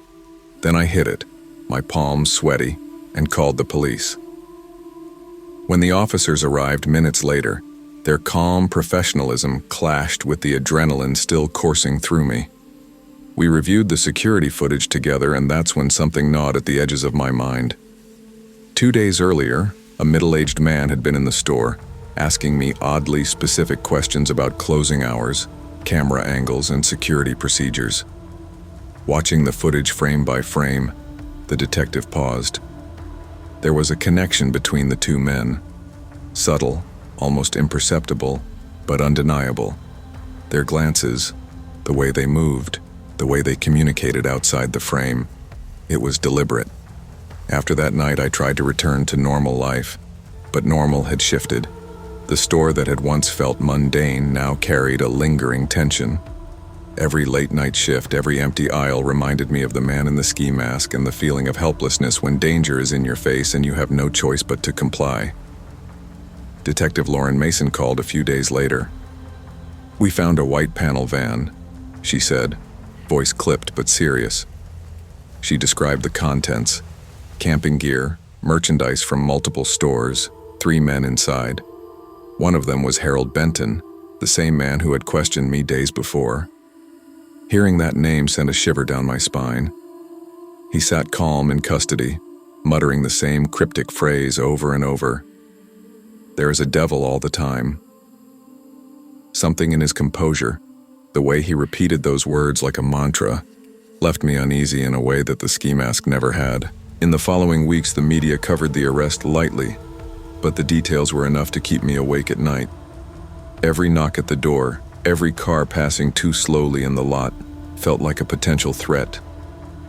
I quit Walmart, moved to warehouse work, and avoided late-night shifts as much as possible. Still, the memory lingered, an imprint that refused to fade. Even mundane errands became exercises in vigilance. Grocery stores, gas stations, convenience stores. I watched the people around me in a way I hadn't before. I recognized that fear isn't always about panic. Sometimes it's quiet and insidious, shaping your movements and choices without your noticing. Years passed, and I tried to convince myself that I had moved on. I learned to live with the memory, to compartmentalize it. My apartment, a modest studio behind a used car dealership, became my fortress of routine. Friends joked about my cautious habits, checking doors, walking with keys in hand. But I didn't mind. I knew better than to ignore instincts honed under duress. One humid summer evening in 2021, I attended a candlelight vigil in memory of 2 robbery victims killed in another town. The vigil was somber, quiet, the flickering flames of candles casting long shadows. I thought I was attending as a witness to others' grief, but something caught my eye. A figure standing in the parking lot across from the church, partially hidden in shadow. My stomach twisted. The sleeves were rolled up and I froze. A snake tattoo coiled around the forearm, identical to the one I'd seen in the van photos connected to Harold's crew. Panic gripped me, a familiar surge of adrenaline and fear. I questioned my own mind. Was it really him? Or my imagination twisting shadows into the shape of past terror? I left the vigil early, heart hammering, eyes constantly scanning the lot, pulse rattling in my chest. That night, sleep eluded me, and even the comfort of familiar walls couldn't chase away the unease. From that moment, the lesson was undeniable. Crimes don't always end when the perpetrators are caught. Faces linger, and the potential for danger is never fully gone. I started carrying a small notebook in my jacket pocket, jotting down unusual occurrences, license plates, faces that seemed out of place. I avoided empty streets at night and always had a contingency plan when entering public spaces. Work, even at the warehouse, became an exercise in situational awareness. I noticed patterns, how some people loiter, how movement can communicate intent, how appearances can mask threats. I realized that life is unpredictable, and the ordinary can quickly turn dangerous. My paranoia was less about irrational fear and more about preparedness. Each habit, each precaution, was a buffer against chance. The hardest part isn't the memory of the robbery, or even seeing the man in the shadows again. It's realizing how fragile a sense of safety can be. Ordinary days, quiet errands, and peaceful evenings can become testing grounds for instincts and resilience. I carry the lessons with me: vigilance, caution, and trust in intuition. Not to live in fear, but to live aware. Even now, years later, I still remember the ski mask, the black leather jacket, Harold Benton's calm composure, and the white panel van stuffed with stolen goods. I recognize the truth that some dangers never fully disappear. They linger in subtle ways, shaping our actions, influencing our choices, reminding us that preparedness is as much about mental alertness as physical readiness. Life is unpredictable, and threats don't always announce themselves. But awareness, caution, and instinct can give you the edge needed to protect yourself and others. Danger is often subtle, disguised in ordinary places and mundane interactions. True safety doesn't come from luck or ignoring instincts. It comes from vigilance, situational awareness, and preparedness. Understanding that threats can linger even after justice is served allows us to act decisively and responsibly, protecting ourselves and those we care about without succumbing to fear. Life is unpredictable, but awareness can make all the difference. I'd been working late shifts at Tony's Diner for a few months, frying burgers, flipping pancakes, and cleaning up the endless mess college students leave behind. It wasn't glamorous, but it paid the bills, and the tips helped cover some of my student loans. That Friday night, March 17, 2006, my shift had ended around 10 p.m. I felt that familiar exhaustion sinking into my bones, but when my phone buzzed with a call from Luke, I knew I'd be dragging myself into trouble anyway. "Hey man, done torturing yourself over there?" His voice carried that infuriating mix of teasing and excitement that made it hard to say no. Luke was a delivery driver with a mischievous streak. He loved dragging people into things they didn't plan on doing.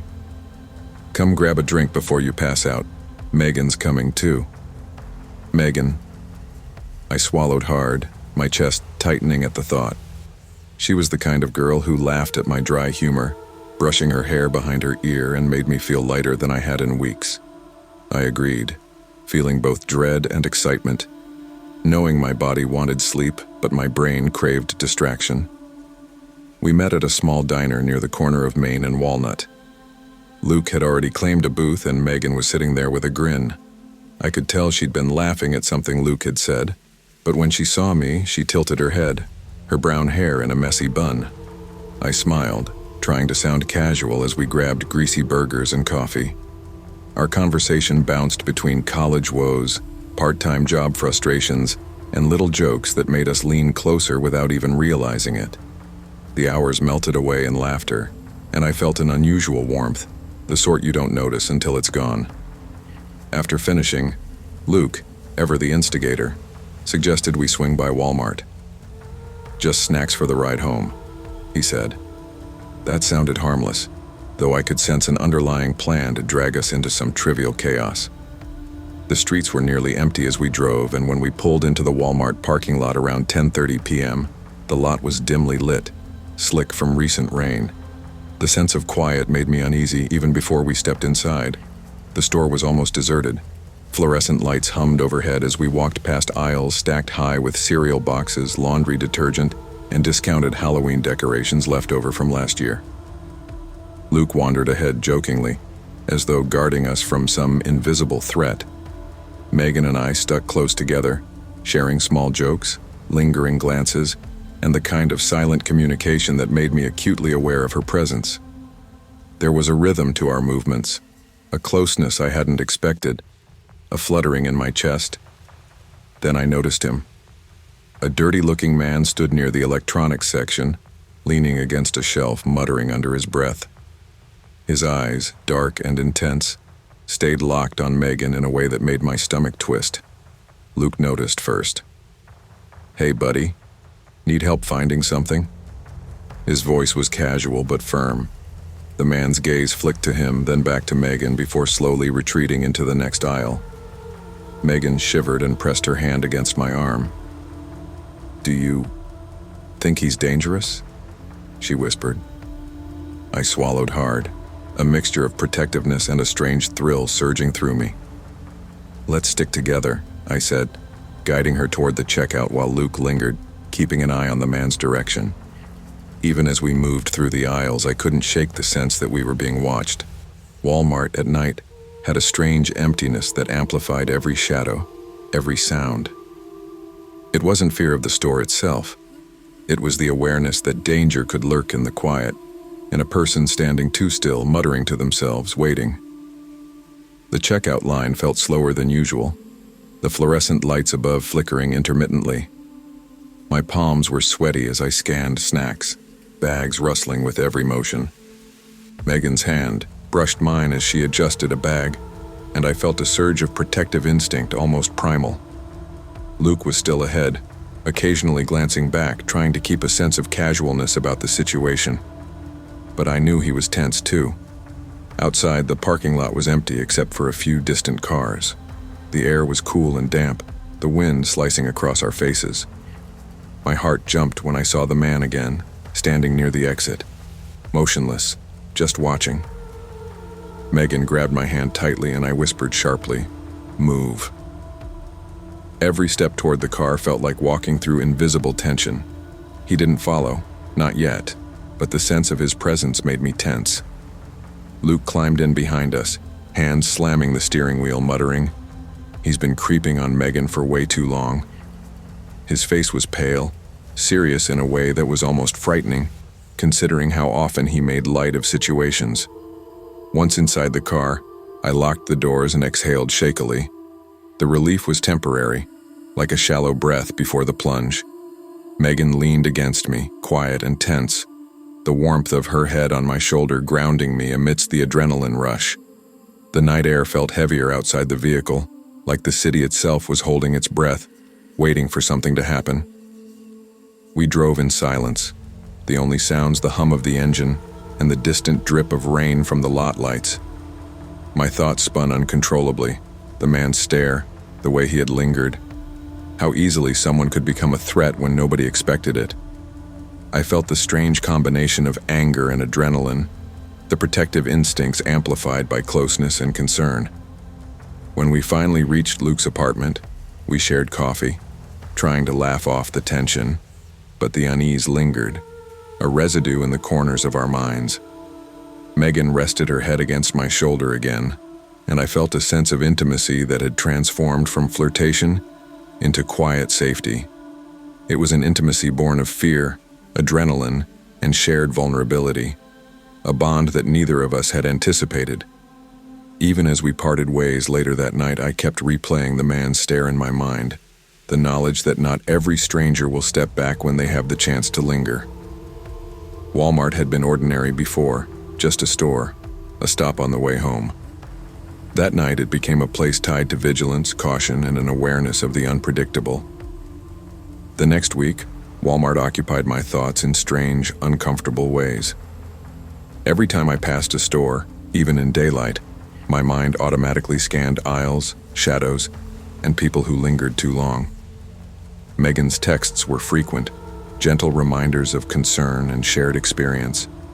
Even in her playful tone, there was an underlying awareness of the night's tension. I realized that part of me had changed. The adrenaline hadn't just faded, it had left a mark, sharpening my instincts. I noticed details others overlooked, a person standing too still, a glance lingering too long, the quiet moments when someone might be observing without intention to engage. It was like seeing the world through a lens I couldn't turn off. Megan and I grew closer, not just flirtation, but a deeper connection, one forged in the heat of tension and fear. I found myself wanting to shield her in ways I hadn't realized before. I became more aware of my surroundings, more conscious of potential risks.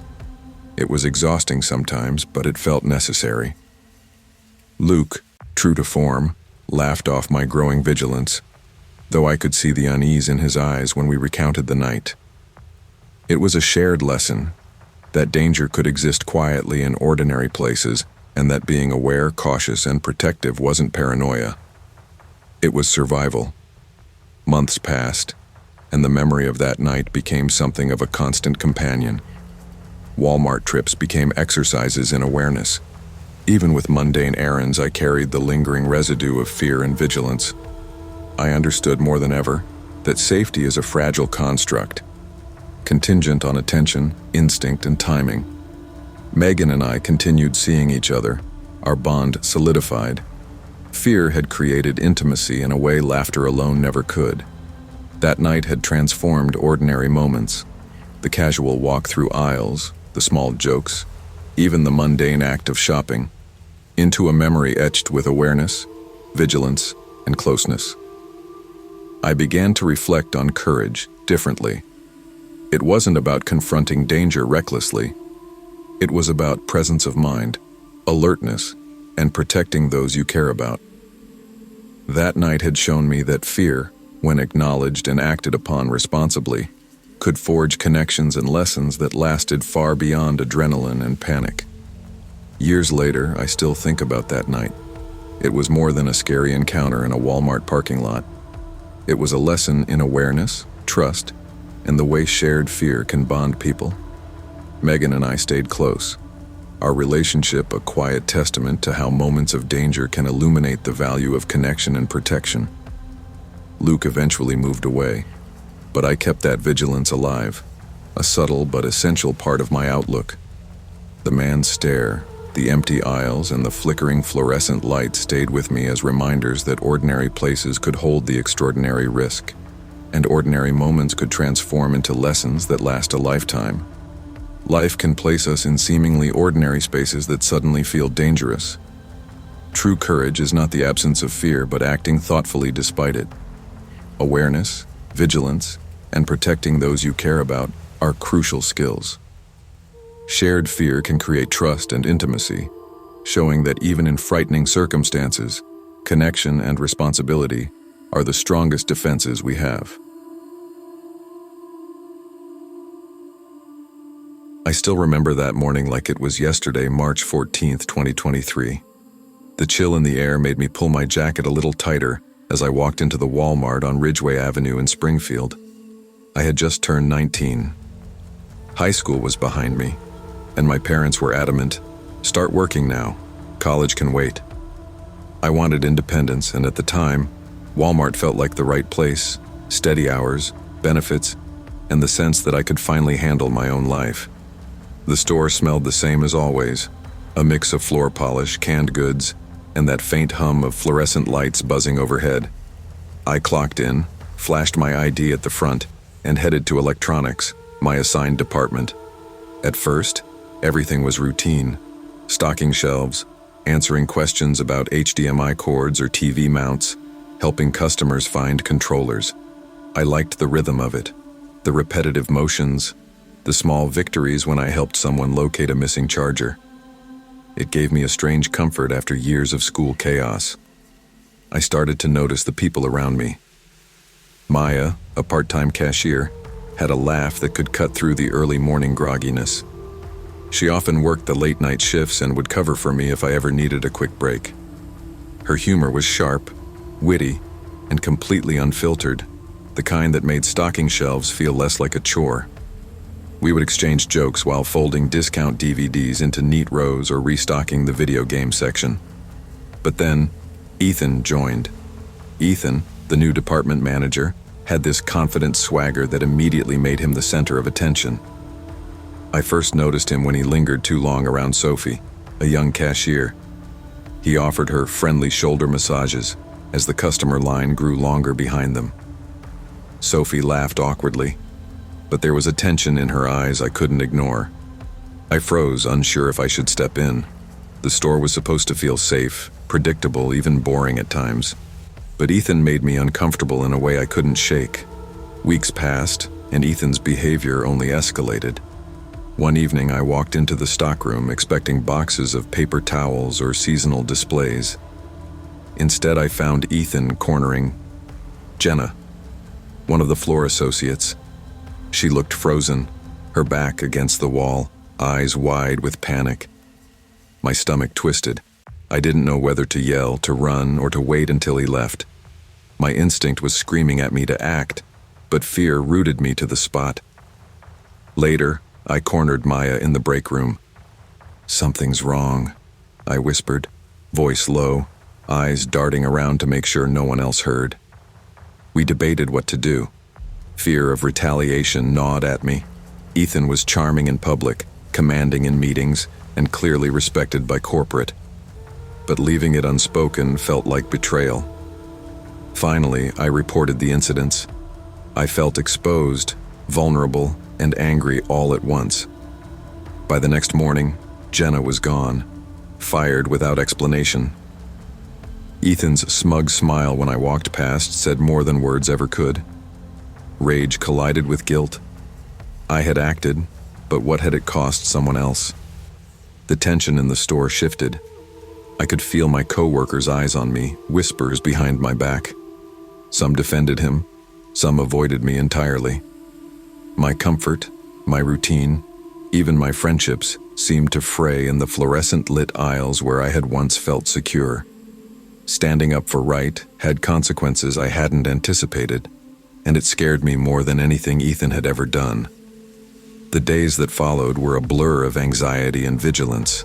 Every time I walked into the store, I felt a knot in my stomach. Ethan's absence didn't bring relief. It brought a haunting sense of unfinished business. My coworkers treated me differently. Maya still offered quiet support in the back room, but even she seemed hesitant, as if being associated with my actions might draw invisible lines of conflict. I remember one Tuesday standing near the electronics counter, sorting through new shipments of laptops and routers, when I noticed the tension radiating off of my team. Even simple greetings were tinged with awkwardness. "Hey, good morning," I said to Sophie, who barely looked up from her register. "Morning," she muttered, eyes down. The warmth and camaraderie I had felt weeks ago had dissolved into whispers, sideways glances, and suspicion. Then there were the small incidents that reminded me of Ethan's lingering influence. Boxes left misplaced, reports delayed. Even managers who had once smiled now avoided direct eye contact. It wasn't just the fear of confrontation. It was a subtle, silent resistance, as if my act of integrity had disrupted a delicate ecosystem I hadn't fully understood. One evening, after my shift ended, I lingered in the parking lot, staring at the orange glow of the streetlights reflecting off the wet asphalt. Maya joined me, sipping a bottle of water. "You did the right thing," she said quietly. "People are going to be angry, scared, or defensive. It's normal. Don't let it eat you alive." I nodded, but her reassurance barely touched the hollow ache inside. Doing what was right had isolated me, and I wasn't sure I was strong enough to handle it. I decided to double-check corporate policies looking for support. I printed forms, read guidelines about harassment, and made a mental note to escalate further if needed. Knowledge helped, but it didn't erase the discomfort, the silent stares, or the fear that Ethan could somehow manipulate the story again. Then came the day I finally confronted Ethan privately. I found him stacking boxes in the back aisle, clipboard in hand, a casual smile plastered on his face. "Careful," he sneered when I approached.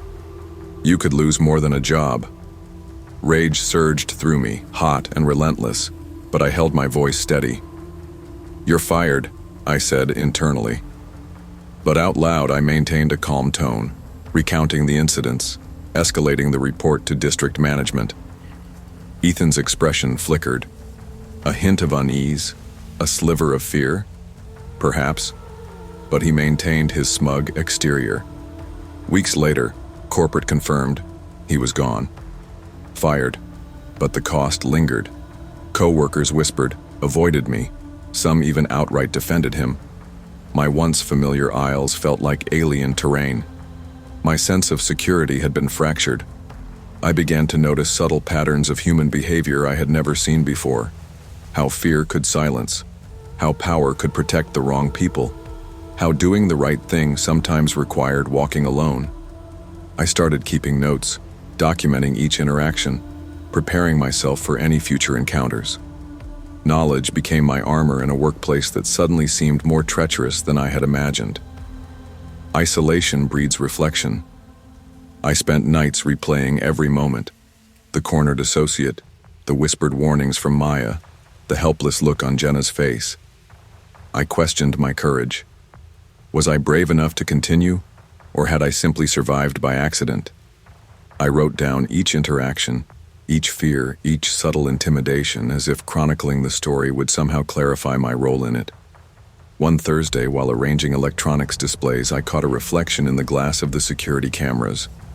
A new team member, unaware of Ethan's history, moved confidently past the aisles. I felt protective, a strange maternal instinct toward anyone who could be vulnerable. I realized then that integrity wasn't just about reporting wrongdoers. It was about vigilance, about noticing the nuances in everyday interactions that most people ignore. Maya and I formed an unspoken alliance, sharing quiet strategies to support one another without attracting undue attention. "Watch for the pattern," she said one late night stacking DVDs. "People like Ethan leave footprints if you know where to look." Her words resonated. I began paying closer attention. Who lingered too long? Who smiled too casually? Who walked as if they owned the space? It was exhausting, but enlightening. I was learning more than I expected about human behavior, manipulation, and courage. Then came the whispering. Rumors spread about me, subtle accusations questioning my judgment or loyalty. I felt cornered, but I refused to compromise my ethics. One evening, a coworker approached me near the stockroom. "You know, Ethan wasn't all bad," she whispered. I met her gaze steadily. "I did what I had to," I said. No apology, no hesitation. Her face fell, but I didn't waver. My moral compass was clearer than ever. By midsummer, my responsibilities shifted. I was given more autonomy, but also more scrutiny. I realized the weight of integrity wasn't a badge, it was a burden.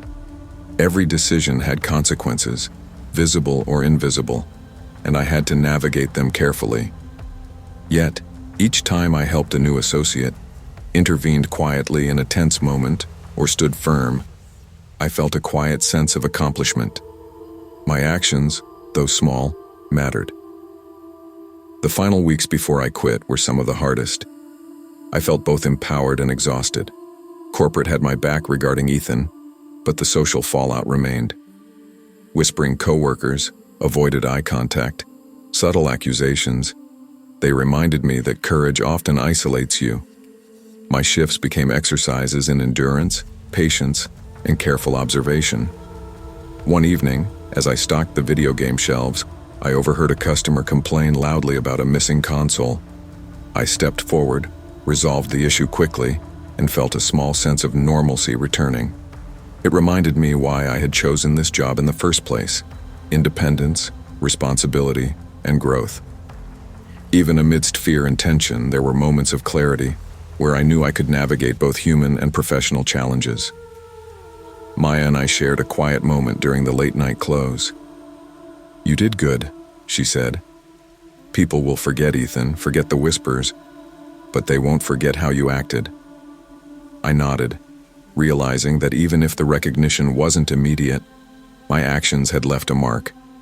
Courage doesn't always get applause. Sometimes it just preserves your own integrity.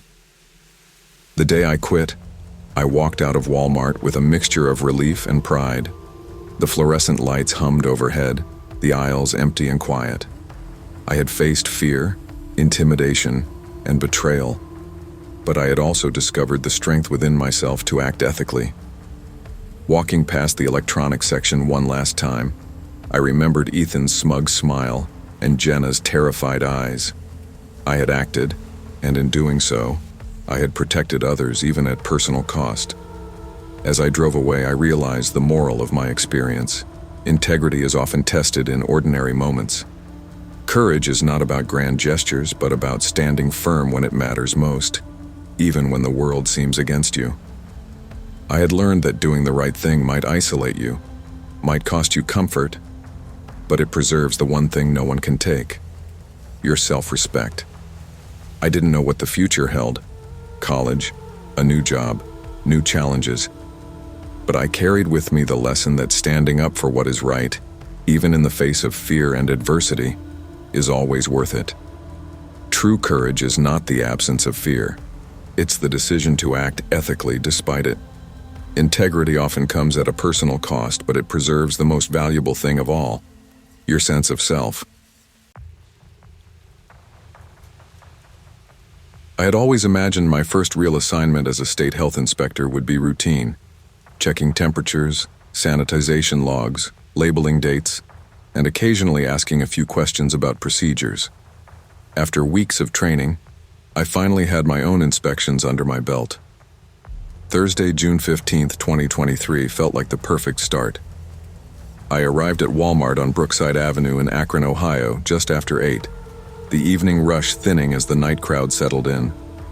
I felt confident, dressed in my khaki uniform, clipboard in hand, ready to show I could handle responsibility.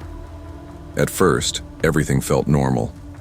Customers pushed carts down wide aisles, children's laughter echoed near the toy section, and the announcement chime over the PA reminded me that the store was alive, but orderly.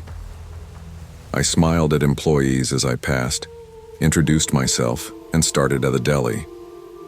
Cold cases were clean, meats properly labeled, slicers sanitized. The bakery smelled of fresh bread, labels were correct and surfaces wiped down. I felt a subtle reassurance that the training I had done mattered. Then I reached the butcher section. The first thing I noticed was the smell, raw meat mixed with a faint chemical scent of disinfectant, but beneath it something sour lingered. The cutting tables had streaks I couldn't ignore. Knives were left out without proper sheaths, and the floor was sticky in patches. I took a step closer, clipboard ready, pretending to examine the temperature logs. Greg, the butcher, noticed me immediately. He was a tall, broad man in his late 40s, wearing a blood-smeared apron over a t-shirt, and his eyes narrowed as he leaned against the counter. "You're new," he said, voice low and gravelly. "Don't tell me how to run my counter." I swallowed hard. "I'm not here to tell you what to do," I said carefully. "I'm just checking that procedures meet state standards. Sanitation, storage, safety for customers." Greg's glare deepened. 20 years I've been cutting meat. 20 years. And now some kid shows up telling me how to do my job. Step off. My pulse quickened, but I forced myself to stay calm. I noted the violations, moving deliberately, never getting too close. He followed my every step with that hard stare, muttering under his breath. I smiled politely, checked the knives, measured the counters, and logged temperatures. Each note I wrote felt like a small act of defiance, even as fear tickled at the back of my mind. By the time I left, the adrenaline had settled into a dull ache. I convinced myself it was just part of the job. Everyone has a grumpy employee sometimes, right? But when I got back home that night, parking my car under the flickering streetlight, I couldn't shake the uneasy feeling in my gut. Something about Greg had left an imprint, like his eyes had followed me even after I stepped through the sliding doors. A week later, I returned for a follow-up inspection. The fluorescent lights buzzed overhead, and the evening crowd was thinner than before, letting the store feel cavernous. I wasn't as calm as I wanted to be. Something about Greg's reaction last week had lingered in my chest, a subtle unease that grew heavier with every step I took toward the butcher counter. Greg was already there, knives glinting under the harsh lights, arms crossed, a grin stretched across his face that didn't reach his eyes. "Back so soon?" he said casually. "You really like checking up on me, huh?" I cleared my throat, just making sure everything meets the standards. "Nothing personal," I said, voice steady but hands shaking slightly as I adjusted my clipboard. He laughed, low and unsettling, echoing across the empty corner. "You're cute when you try to be professional," he said, leaning against the counter. His presence was oppressive, and I realized just how quickly intimidation could spread without a single raised hand. I forced myself to continue inspecting, noting every knife out of place, every floor streak, every violation I had seen before. I finished quickly, eager to leave the section. As I walked out toward the main aisles, I noticed a black SUV parked across the street. Its engine was running, and it stayed there for far longer than seemed necessary. My stomach dropped. My parents called later that night, panic in their voices, saying a tall man had been loitering near our home. My mind raced. Greg. Could it be him? The next morning, I found a note slipped under my door. "You can't just watch me. I watch you too." My pulse raced, chest tight, hands trembling as I held the paper. The sense of safety I had taken for granted, both at work and at home, had vanished. The following days were surreal. Every sound in my apartment made me jump. The creak of the floor, the rustle of leaves outside, even the mail slot. I started double-checking locks multiple times, scanning my surroundings, hyper-aware of strangers. Sleep was fractured. I couldn't stop replaying Greg's stare, his laugh, and that final note. I knew I had to act carefully. Reporting the harassment to my supervisors was a necessary step, but it didn't feel enough. I also took precautionary measures, installing additional locks, keeping a baseball bat near the door, and setting up temporary cameras around my apartment. I tried to maintain normalcy, but the anxiety gnawed at the edges of my day. Returning to Walmart for any inspection became a test of nerve. I noticed every unusual look, every lingering glance. I kept my phone in hand during inspections, ready to call for help at the first sign of danger. It wasn't just about procedures anymore, it was about self-preservation. 2 nights after receiving the note, I returned home to find my front door slightly ajar. My breath caught, and adrenaline surged. I held the baseball bat tight and called 911, careful not to alert whoever might be inside. Within minutes, police arrived, sweeping through my apartment. Greg was apprehended before he could do anything. Relief washed over me, but it was tempered by exhaustion, fear, and the knowledge that my life had been infiltrated in ways I hadn't anticipated. After that night, I stayed with friends, unable to sleep alone. Even when I returned home days later, the fear lingered. Walking past the butcher section, the fluorescent lights buzzing overhead, I felt a visceral shiver. Routine tasks that had once been mundane, inspections, grocery runs, trips to the store, now carried an edge of vigilance. Months passed, but the memory never fully faded. I had learned that courage doesn't look like heroics in the movies. Sometimes it looks like steady hands, careful notes, and the refusal to ignore warning signs. I continued my inspections with diligence, but always with awareness, always with a plan for safety. I realized that doing the right thing can make you a target, but integrity is worth the risk. Greg's actions had shaken me, but they also taught me resilience, preparation, and the importance of trusting instincts. The fear lingered like a shadow, but it had become a tool, a reminder to be vigilant without letting terror rule my life. Standing up for what's right can be frightening, but courage isn't the absence of fear, it's action despite it. Safety requires vigilance, awareness, and the willingness to protect oneself while maintaining integrity. Evil often hides in ordinary places, and awareness can be the strongest defense.